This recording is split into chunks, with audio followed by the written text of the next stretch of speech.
ಸ್ನೇಹಿತರೆ, ಆಚಾರ್ಯ ಪ್ರಶಾಂತ್ ಅವರ on marriage ಪುಸ್ತಕದ ಒಂದು ಕೊಟೇಶನ್ ಏನಿದೆಯಪ್ಪ ಅಂದರೆ, the real solution to toxicity is maturity.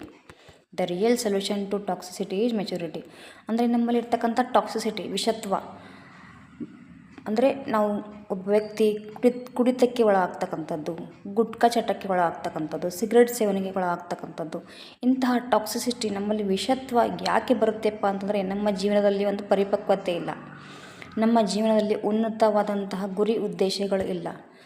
ಅದೆಲ್ಲ ಬರಬೇಕಪ್ಪ ಅಂದರೆ ನಾವು ನಮ್ಮ ಒಂದು ಹೋರಾಟಗಾರರ, ಸ್ವಾತಂತ್ರ್ಯ ಹೋರಾಟಗಾರರ, ಸಂತರ, ಶರಣರ ಅವರ ವಾಣಿಗಳನ್ನು ಆಲಿಸುವುದರಿಂದ, ಅವರ ಒಂದು ಮಾರ್ಗದರ್ಶನವನ್ನು ಒಂದಲ್ಲಿ ನಾವು ನಮ್ಮ ಒಂದು ಜೀವನವನ್ನು ಸಾಗಿಸುವ ಒಂದು ಪ್ರಯತ್ನ ಮಾಡುವುದರಿಂದ ನಮ್ಮ ಜೀವನದಲ್ಲಿ ಉನ್ನತವಾಗಿರ್ತಕ್ಕಂತಹ ಗುರಿ ಉದ್ದೇಶಗಳನ್ನು ಇಟ್ಟುಕೊಳ್ಳೋದ್ರಿಂದ ನಮ್ಮಲ್ಲಿ ಪರಿಪಕ್ವತೆ ಬರುತ್ತೆ. ಆ ಪರಿಪಕ್ವತೆ ಬಂದಾಗ ನಾವು ನಮ್ಮ ದೇಹವನ್ನು ನಾವು ಹಾಳು ಮಾಡಿಕೊಳ್ಳೋದಕ್ಕೆ ಇಷ್ಟಪಡೋದಿಲ್ಲ.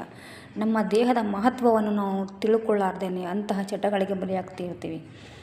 ನಮ್ಮ ದೇಹವನ್ನು ನಾವು ಸಮಾಜದ ಒಂದು ಒಳ್ಳೆಯ ಉದ್ದೇಶಕ್ಕಾಗಿ ಉಪಯೋಗ ಮಾಡುವಲ್ಲಿ ನಮ್ಮ ದೇಹದ ಎಷ್ಟೊಂದು ಒಂದು ಉಪಯೋಗದ ಮಹತ್ವ ಇದೆಯಪ್ಪ ಅಂತ ನಾವು ಅರ್ಥ ಮಾಡ್ಕೊಂಡ್ವಿ ಅಂತಂದರೆ, ಆ ಪರಿಪಕ್ವತೆ ನಮ್ಮಲ್ಲಿ ಬಂತು ಅಪ್ಪ ಅಂದರೆ ನಮ್ಮ ಒಂದು ಟಾಕ್ಸಿಸಿಟಿ, ನಮ್ಮ ವಿಷತ್ವ ತಾನಾಗಿಯೇ ಹೊರಟು ಹೋಗ್ತದೆ. ಅದಕ್ಕಾಗಿ ನಾವು ಉನ್ನತ ಒಂದು ಮಹನೀಯರ ಒಂದು ಮಾತುಗಳನ್ನು ನಾವು ಜೀವನದಲ್ಲಿ ಅಳವಡಿಸ್ಕೊಂಡ್ರೆ ಈ ಟಾಕ್ಸಿಸಿಟಿಯನ್ನು ನಾವು ಖಂಡಿತವಾಗಿ ಹೊರಗೆ ಬರಬಹುದು.